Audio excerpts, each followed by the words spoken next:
Of course, we know that doing black hat SEO or keyword stuffing is not good, and it's going to get us penalized by Google. This video is brought to you by EpiPies Academy.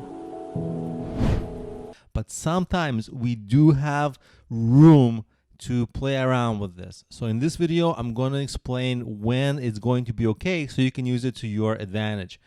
And I also recommend that this is a video for only people that are okay with taking some risk. If you want to go 100% by the book, don't do anything in this video. But if you're okay with taking on some risk, then let's go over it. So with Google, there's no keyword stuffing. There's no leeway with Google SEO when you're doing keyword stuffing. For Google SEO, you have to write naturally. Forget about stuffing. They're too sophisticated for that. We're not doing that. Even if you have your meta tags like title meta tag, description meta tag, don't do 3 times repetition of a keyword. You can go as much as repeating some keyword twice, especially maybe a two-word keyword, but not 3 times. It's just too much and don't do it. But there are other search engines that are not as strict. For example, Amazon evolved after Google.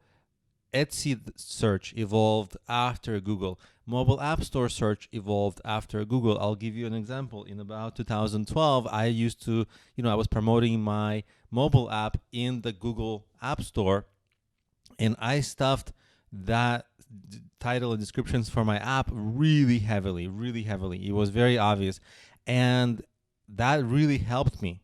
That search engine at that time wasn't that sophisticated, and I was able to really rank higher. Today, I wouldn't do that as much because that search engine evolved.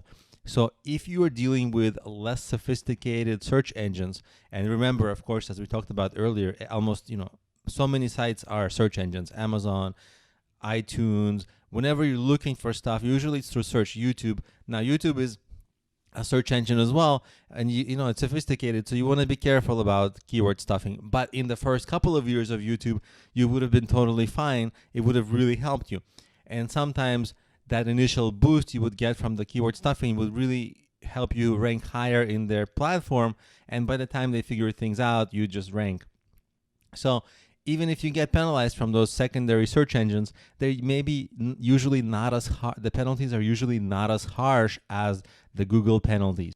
So keep in mind that new search engines on new sites that you want to maybe experiment with and jump in early, those sites, they might not penalize now, but they might penalize in the future. So just make sure that by the time they start penalizing and you watch them as their search evolves, then hopefully you will have achieved your goals and you would have moved on or just became so dominant on that platform that you no longer need to keyword stuff, so that you kind of got advantage out of it, and then stopped doing it when that search engine became sophisticated. And always make sure that even if you can find the place to do keyword stuffing to get advantage out of it, when actual customers or users will find your listing, then they'll read it. And if it sounds spammy, like if you're just repeating some words, then they're just going to have a bad reaction. It doesn't sound exciting to them. They're probably not going to engage or buy whatever they're finding of yours.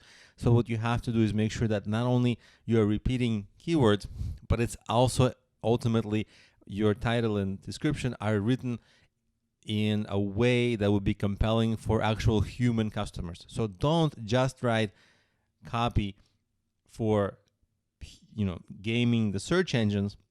You always have to write your sales text and titles both for both the algorithms, the search algorithms, and human potential customers, so that when they do find you, because you're ranking high in search, they go further and engage with you. So those are the tips on additional keyword stuffing. Again, it's only if you can take on extra risk, and also writing your actual description.